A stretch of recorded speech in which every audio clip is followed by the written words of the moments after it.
Hijo nos es dado.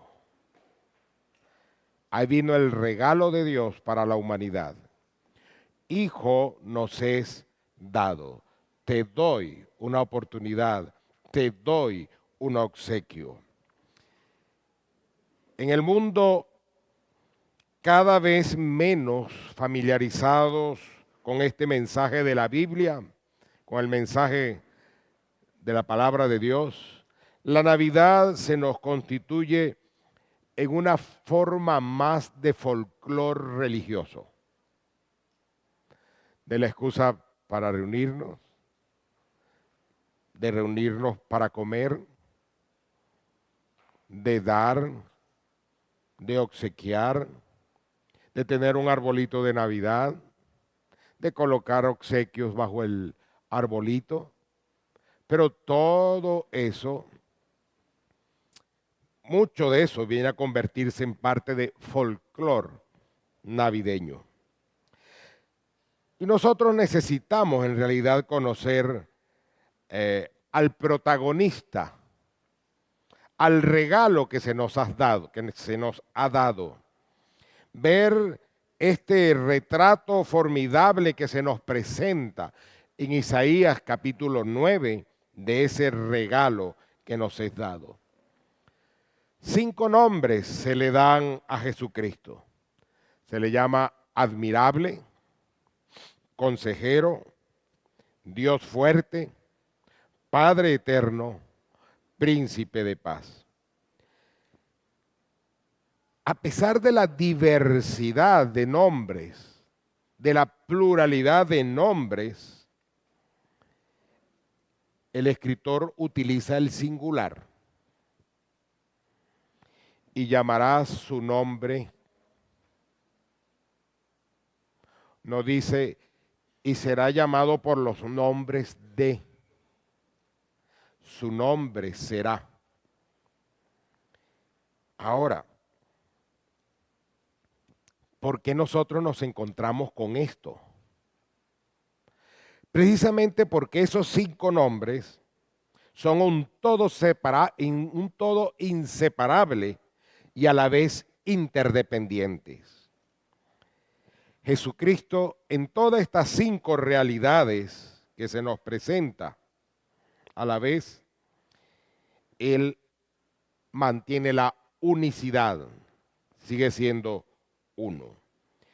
Entonces, aquí nos encontramos además en la presentación de los nombres un desarrollo progresivo de lo que Él es, hasta llegar al clímax, al punto final, cuando se describe como príncipe de paz. Y esa fue la razón última para la venida al mundo de nuestro Señor Jesucristo. Esa es la esencia de la Navidad. ¿Qué dijeron los ángeles a los pastores? Gloria a Dios, perdón, gloria a Dios en las alturas y en la tierra paz. En la tierra paz. Muchas personas pueden reconocer a Jesucristo como un sabio, como alguien admirable, como alguien que tiene consejos o palabras propias para una u otra situación. Sin embargo, se olvidan del todo y lo rechazan, quedando ellos en una penumbra existencial, viviendo sin la plenitud de aquel que afirmó ser la luz del mundo. Porque él dijo, yo soy la luz del mundo. Quien me tiene a mí, quien cree en mí, quien está conmigo, no tendrá tinieblas en su vida, ni vivirá en tinieblas, ni en esta tierra, ni en la eternidad. Así que hoy pienso conversar con ustedes acerca de estos 5 nombres que se le dan a nuestro Señor Jesucristo como el regalo de la Navidad. ¿Cuáles son esos nombres?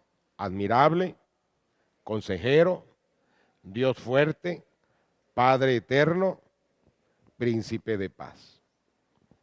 En primer lugar, Jesucristo es admirable. Este es el primer atributo que se nos presenta de quién es Jesucristo. Algunas versiones no presentan la palabra admirable, sino que dicen que Jesucristo es maravilloso. Unamos las palabras. Jesucristo es maravillosamente admirable. Un compositor de hace unos siglos compuso un canto sumamente importante, hermoso, que se usa en estos tiempos, pero que ha quedado como para la Academia de los Músicos, el Mesías de Händel. Este músico precisamente se tomó la tarea de hablar del Jesús maravilloso, del Jesús admirable. La primera reacción al conocer al Jesucristo como hombre es de admiración. Alguien tan inteligente como Albert Einstein llegó a decir, él era un judío, pero no era cristiano, y él dijo, la figura radiante de Jesús ha producido en mí una impresión fascinadora. En realidad, solo hay un lugar en el mundo sin oscuridad, la persona de Jesús. Reconocerlo como admirable, pero me quedo allí. Ese es el Jesús histórico que las personas aceptan. Ese es el Jesús histórico en que las personas creen. Sí existe allá para acá, pero no tiene que ver conmigo. Admirable fue la vida de nuestro Señor Jesucristo. Jesucristo vivió de una manera constante para hacer el bien a las personas. Ayudó a los necesitados, consoló a los afligidos, sanó a los enfermos. Él se entregó sin reservas a los demás. Murió en la cruz del Calvario por ti y por mí, para que nosotros podamos tener esperanza y para ofrecernos a nosotros una oportunidad de vida superior. El apóstol Pedro dijo allá en Hechos 10:38 un resumen, una síntesis de lo que fue la vida de Jesucristo. Jesús anduvo haciendo bienes y sanando a los oprimidos. Admirable y maravilloso fue el carácter de nuestro Señor Jesucristo. Hay dos testimonios interesantes en la Biblia acerca de ese carácter de nuestro Señor Jesucristo. Él estuvo marcado por la mansedumbre, por la humildad, por el servicio. Pero por un lado, vamos a recordar aquel momento cuando Jesucristo llega a la tumba de Lázaro. Dice la Biblia, eso lo podremos, bueno, no lo tengo allí anotado, pero en el capítulo 11 de Juan, dice que cuando llegó Jesucristo, él se estremeció en espíritu y se conmovió. Y las personas que allí estaban dijeron, mirad cómo le amaba. Mirad cómo le amaba. Así que los judíos que estaban presentes cuando Jesús lloró al ver la tumba de su amigo Lázaro, eso fue lo que dijeron. Eso es un testimonio interesante de lo en realidad maravilloso de la vida de nuestro Señor Jesús.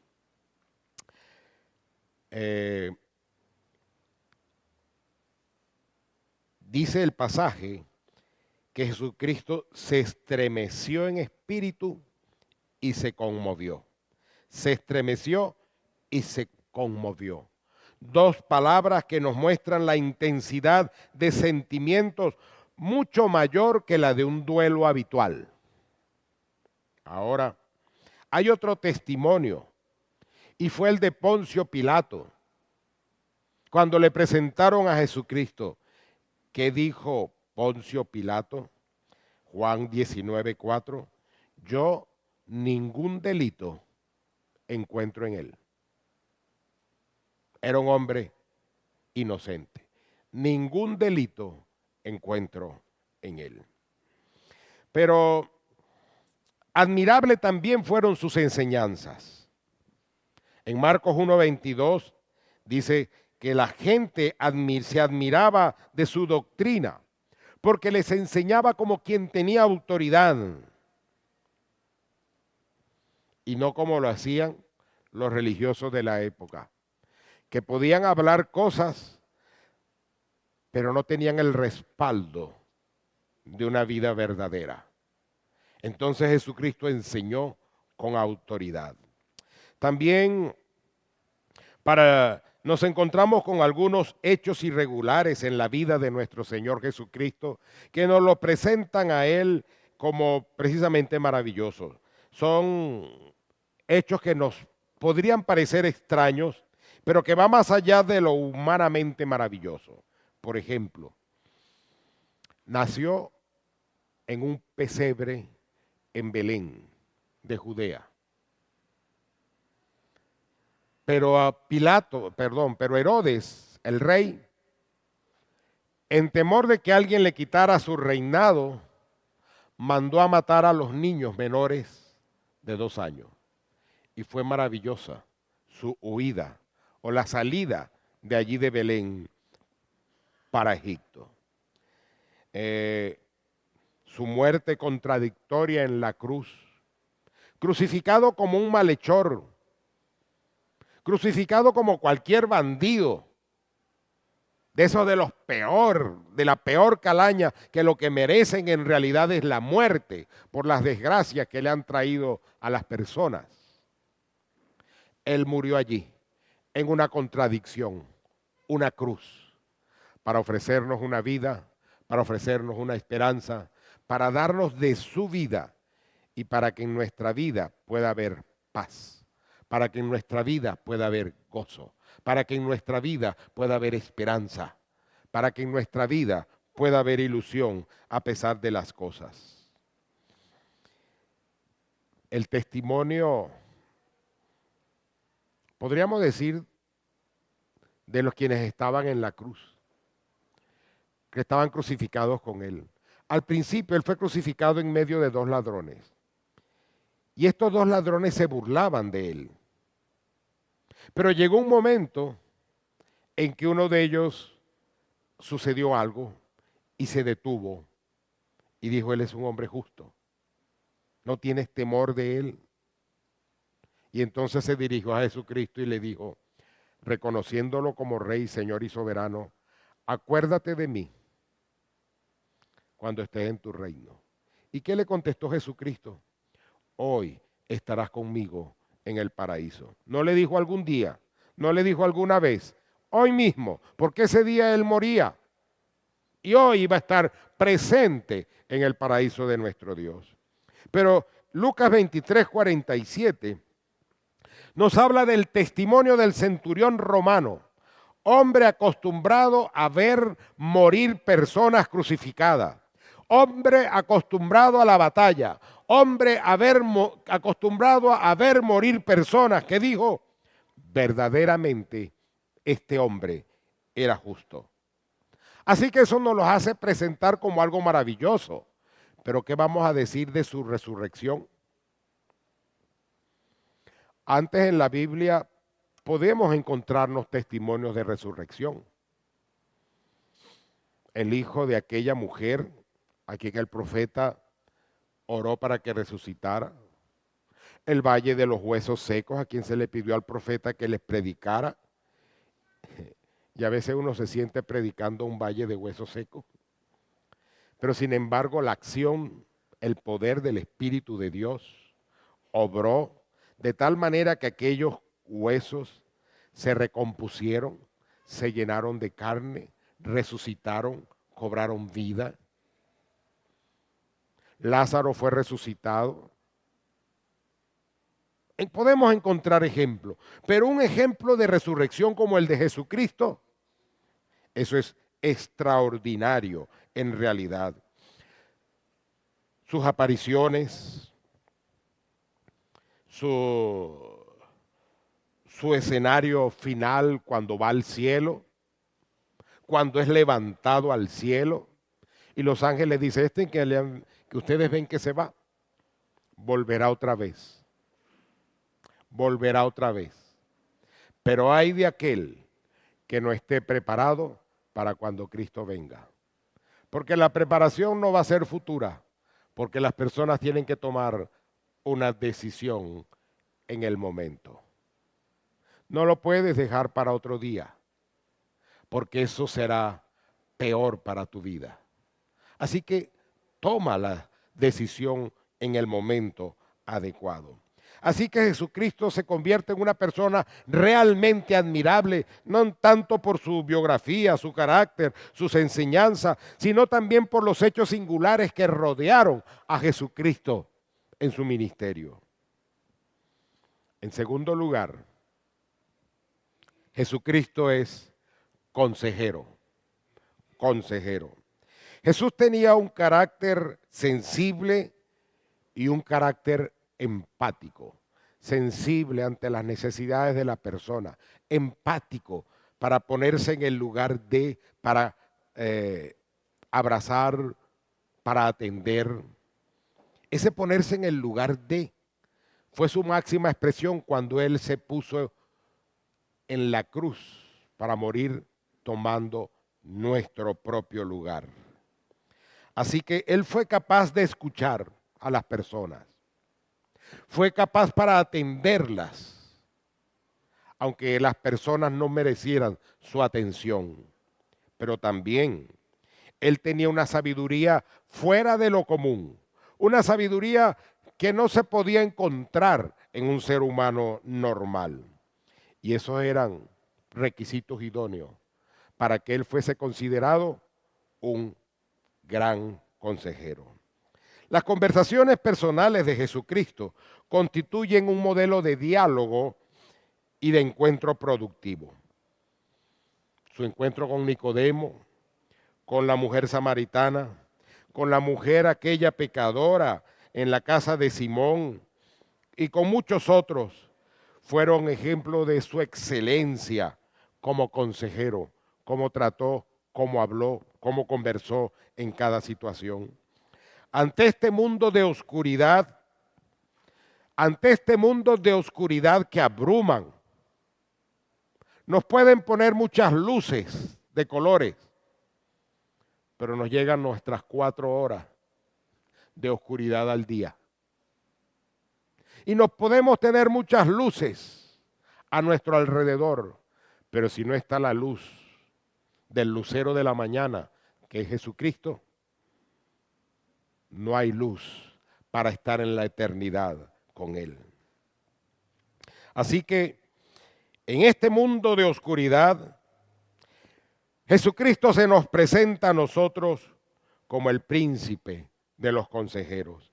Dice Mateo 11:28, venid a mí todos los que estáis cargados y trabajados, y yo os haré descansar. La gente va al psicólogo. La gente busca un consejero. La gente busca personas que le ayuden en su crisis y en su situación. Unos necesitan ser medicados, necesitan ir al psiquiatra, pero otros no necesitan medicación. Lo que necesitan es Jesucristo, el consejero, la palabra de Dios que es viva y eficaz, que transforma la vida de cada uno.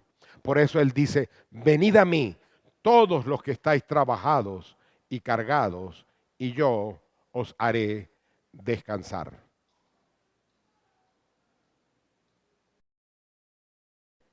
En Juan 8:12, Jesucristo mismo dijo, yo soy la luz del mundo. El que me sigue no andará en tinieblas. El que me sigue no andará en tinieblas.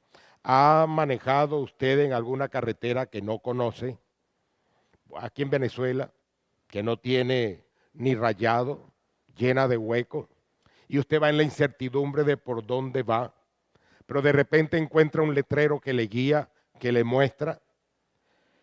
El que siga a Jesucristo tiene los letreros en la Biblia, tiene la enseñanza, tiene el consejo que le va guiando a donde usted debe estar. Isaías nos da la explicación del por qué Jesucristo es el consejero supremo. En el capítulo 11 de Isaías, en el versículo 2, dice: y reposará sobre él el espíritu de Jehová, espíritu de sabiduría y de inteligencia, espíritu de consejo y de poder, espíritu de conocimiento y del temor del Señor. Jesús es un extraordinario, maravilloso consejero, porque además de un hombre excepcional, Él es Dios hecho hombre. En tercer lugar, Jesús es Dios fuerte. Muchas personas se quedan con un Jesús admirable y con un maestro consejero excepcional, como un gran hombre nada más. La manifestación progresiva de esta identidad nos revela que Él no fue solamente un hombre. Cuando el ángel se aparece a José, allá en Mateo 1:23 nos dice, Él les dijo a José: he aquí, una virgen concebirá y dará a luz un hijo, y llamará su nombre Emanuel, que traducido es Dios con nosotros. Dios fuerte es el siguiente paso para nuestro conocimiento de Jesucristo de la Navidad. Jesús era Dios poderoso y fuerte. Cuando digo era, el era no quiere decir que se acabó.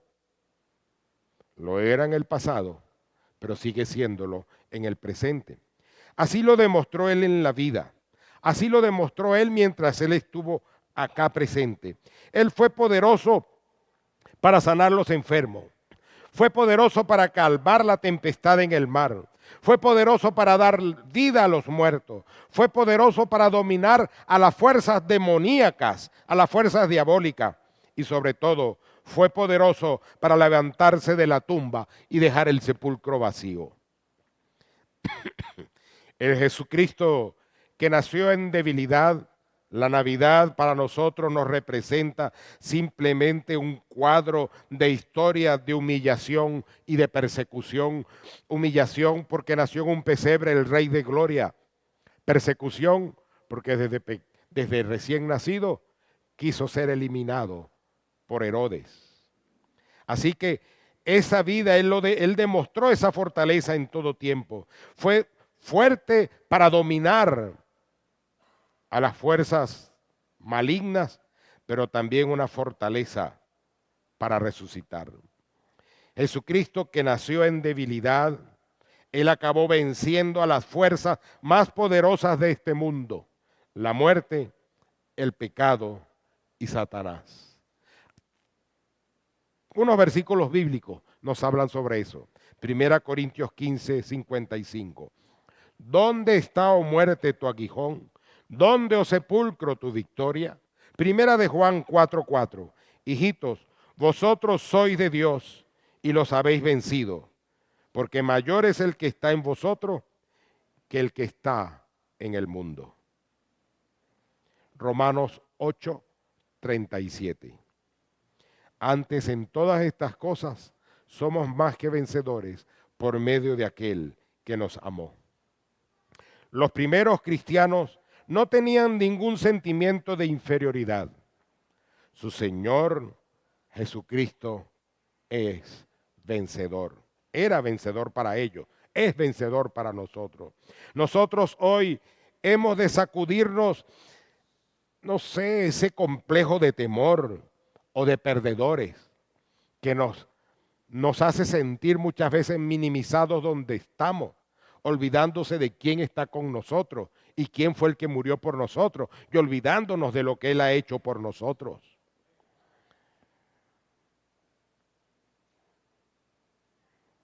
Nuestro Señor Jesucristo es Dios, es Dios, Dios fuerte.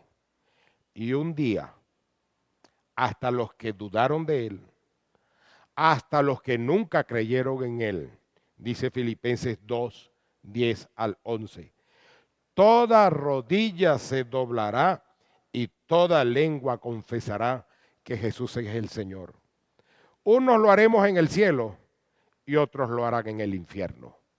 Pero toda lengua confesará y toda rodilla se doblará de todo tiempo de la historia. Pero usted escoge el lugar donde arrodillarse y confesar, el cielo o el infierno. La Navidad no es tanto el recuerdo ingenuo del nacimiento del niño Jesús, sino la memoria de que hay un Dios fuerte, que es Señor de la historia, que es Señor de mi vida y que un día reinará sobre todos. Ese es el sentido de la Navidad. La Navidad, el nacimiento de Jesús, como la fuente de esperanza, como la fuente de fortaleza para aquel que decide creer. En cuarto lugar, Jesucristo es Padre eterno. Un Dios fuerte podría transmitir cierta sensación de lejanía y de frialdad. El soberano, el todopoderoso, el Señor grande, ¿tendrá tiempo para mí? ¿Tendrá tiempo para ocuparse de mí? Ese era el pensamiento que los griegos tenían acerca de sus dioses.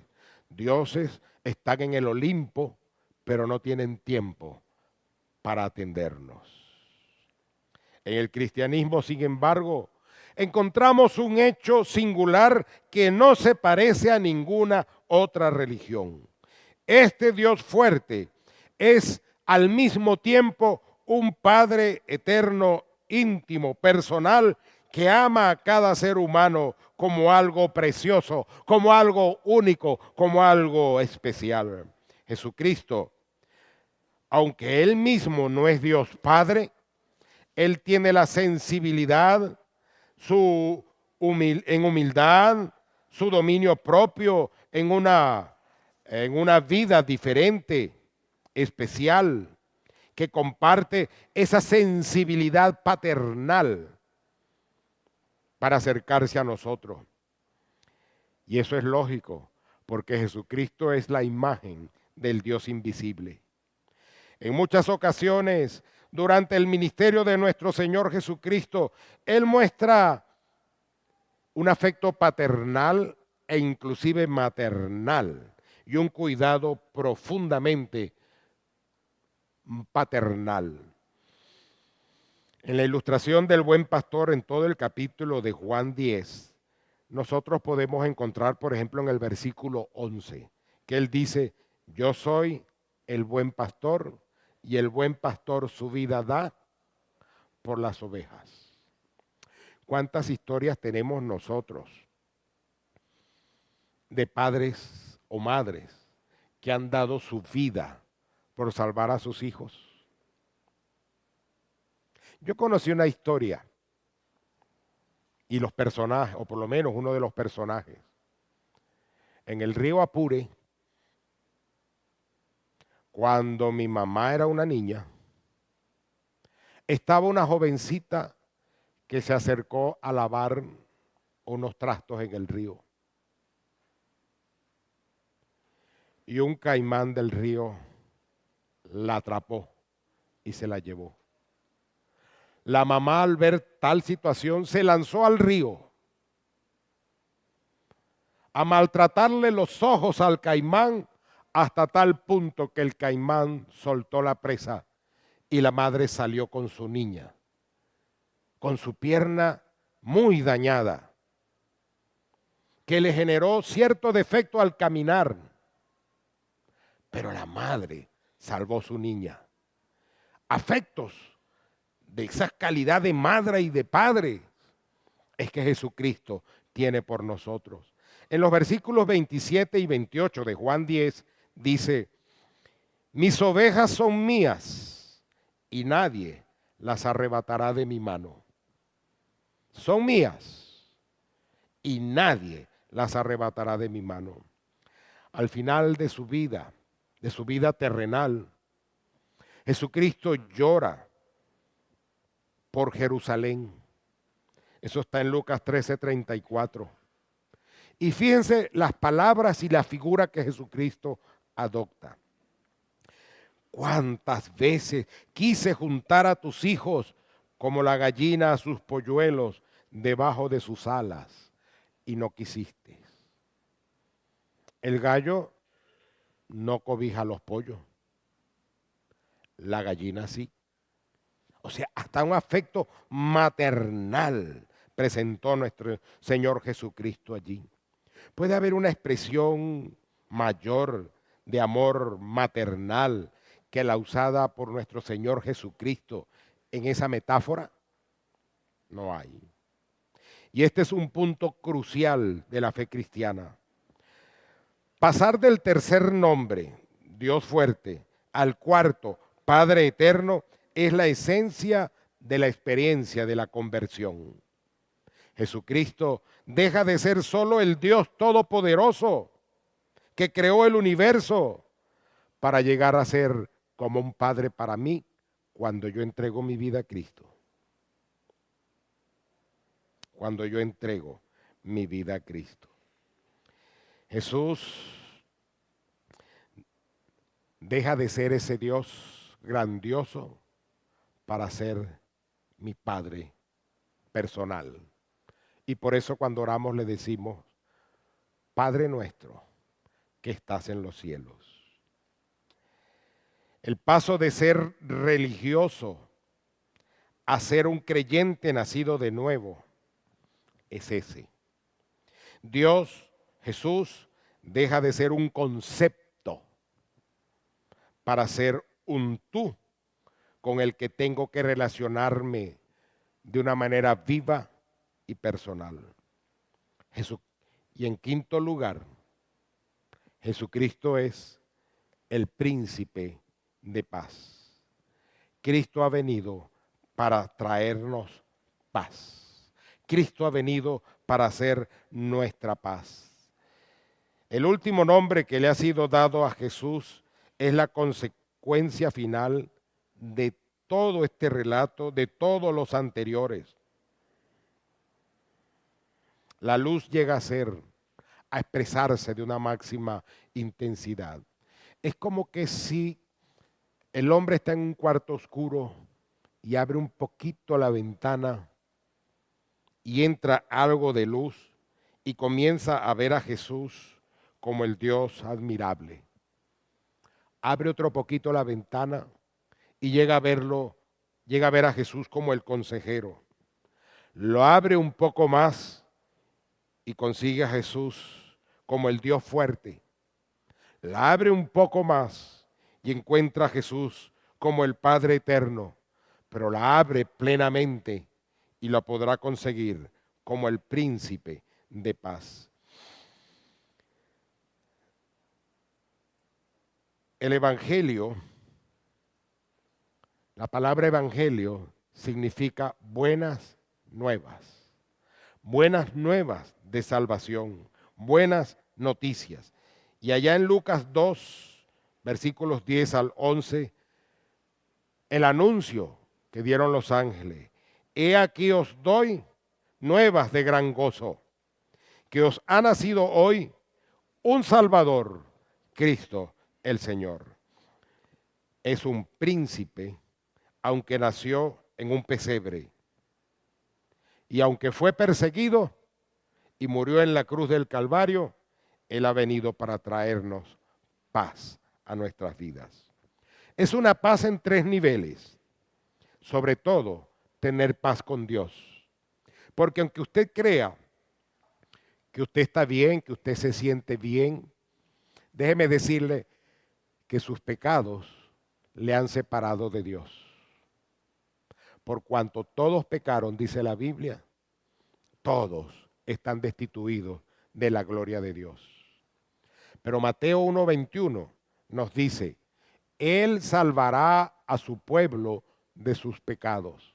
Solamente podemos tener en Jesucristo el perdón, la salvación y la transformación de nuestras vidas. Pero Él también vino para traer paz entre los hombres. En un mundo en el que vivimos, que demanda y exige sangre, que es arrogante, que tiene una violencia sin límite, que bajo la excusa de la paz se genera violencia, Jesucristo es el único que puede derribar los muros llenos de alambradas que separan familias, que separan pueblos, que separan razas, porque Él es la fuente del perdón, la fuente de la paz y la fuente de la reconciliación. Pero además de esa paz con Dios y paz con los hombres, es una paz interior con uno mismo. Porque Él prometió, Juan 14, 27, mi paz os dejo y mi paz os doy. Y añade el versículo, y yo no la doy como el mundo la da. En consecuencia, no se turbe vuestro corazón, ni tenga miedo. Tú dices que crees en Dios, entonces cree en Jesucristo como Señor y Salvador. La paz y la pacificación son propias, son inherentes a la persona de Cristo.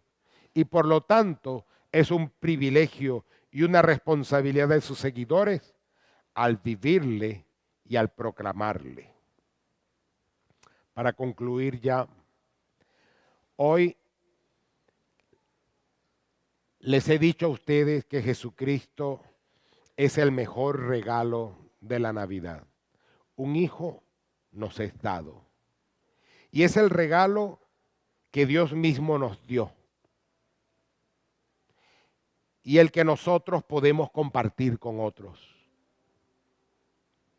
Que viva y vibre en nuestros corazones el admirable, el consejero, el Dios fuerte, el Padre eterno y el príncipe de paz. Ahora, ¿qué vas a hacer tú con Cristo? Esa pregunta se la hizo Poncio Pilato. ¿Qué voy a hacer con este Jesús llamado el Cristo? Y él no creyó, no recibió, no aceptó. Él se lavó las manos, escurrió la arruga y se perdió la oportunidad de un encuentro especial con el Salvador. Y ahora, ¿tú reconoces a Jesucristo como qué? ¿Solo como alguien admirable? ¿Como un consejero? Oye, como el Dios fuerte. Pero necesitas reconocerlo también como el Padre eterno, el príncipe de paz y el Salvador de tu vida.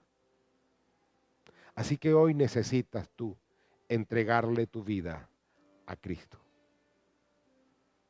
Si no lo has hecho, este es un momento apropiado para reconocer a Jesucristo como ese regalo que Dios te da para que tú tengas una vida diferente, para que tú tengas una vida superior, para que tú tengas una vida con paz y para que tú tengas la vida con propósito que Él quiere que tú tengas. Así que les invito a inclinar su rostro, a cerrar sus ojos y a tomar una decisión hoy. ¿Qué vas a hacer con este Jesús llamado el Cristo? ¿Seguirá siendo el Cristo de la historia? ¿O pasará a ser el Cristo de tu experiencia? ¿Seguirá siendo el Cristo de la Biblia, que lo puedo tener en un cuadrito, en un crucifijo? ¿O será el Cristo de tu relación? El Cristo que va a señorear en ti y el Cristo que te va a dar una verdadera salvación. Yo te invito hoy para que tú le digas a Jesús, yo creo en ti. Y quiero creer y esforzarme en creer y aceptarte como mi Salvador personal. Te doy mi vida, transfórmala. Hazme una nueva persona. Yo quiero experimentarte como eso que dice la Biblia que eres, como el admirable, como el consejero, como el Dios fuerte, como el Padre eterno, como el príncipe de paz. Transforma mi vida, Señor. ¿Quieres decírselo? Repite conmigo eso que acabo de decir, pero ahora lo voy a poner en palabras para que tú lo puedas repetir. Repite conmigo allí en tu mente. Padre Celestial, gracias te doy porque me amas y porque Cristo murió por mí. Yo reconozco a ese Jesús como Señor, como Dios y como Salvador. Y lo quiero invitar a mi vida y lo recibo como ese Señor y Salvador. Transforma mi vida, cámbiala. Hazme la persona que tú quieres que yo sea. Yo quiero experimentarte como ese regalo de Dios para la humanidad. Transforma mi vida. Gracias por oír mi oración. Y Señor, yo sé que soy indigno y que soy pecador. Perdona mis pecados. Acepto el sacrificio de Cristo en la cruz en mi sustitución. Gracias por perdonarme. Gracias por hacerme tu hijo. Gracias por darme un lugar en el cielo. Gracias por darme un propósito para vivir. Y gracias por darme esta iglesia para crecer. Y en Cristo Jesús te lo pido y te doy gracias. Amén.